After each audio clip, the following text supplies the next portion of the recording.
ناس سودانيين من أصول عريقة جدا، والسودان للسودانيين ديم حسب الله حرروها أجدادنا وميتين فوق بنعرفهم بالعدد. حرروا كرري وهم الذين وقفوا مع حكومة السودان ومع المهدية وقاتلوا قردون بالحصين والحراب.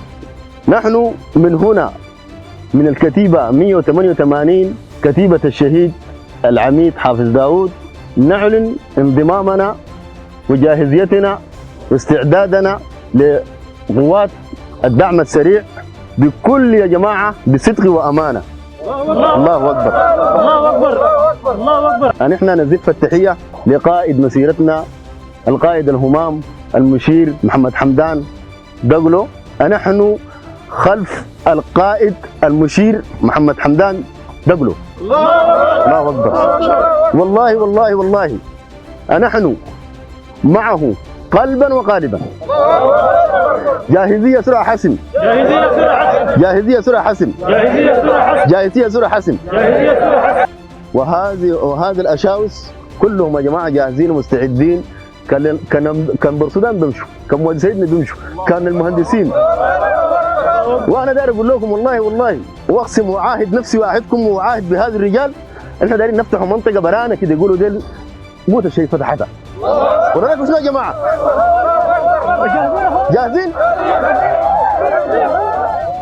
وانا اؤكد لكم اننا نحن في قوات الدعم السريع اذ نرحب ترحيب حار باخوتنا اللي انضموا الينا ناس الكتيبه 188 تابعه للواء 22 كتب، وانتم اضافه حقيقيه، وانتم ابطال، وانتم اشاوز.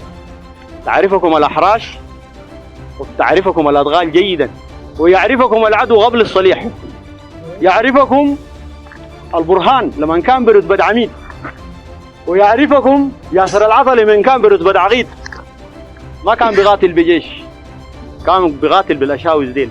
نحن في قوات الدعم السريع يا جماعه بنرحب باخواننا في الكتيبه 188 التي انضمت لقوات الدعم السريع بتاريخ هذا اليوم، وتم تغيير الاسم من الكتيبه 188 الى قاعده الشهيد اللواء حافظ داود بقوات الدعم السريع. الان نحن حربنا حرب تاع مصير، وحربنا حرب هامش، ما عندنا قبيله والله. والله في الدعم السريع متمثله في الغايه، نحن لا عندنا قبيله ولا عندنا جهه ولا عندنا بس المواطن السوداني ده، ما عندنا غيره نهائيا.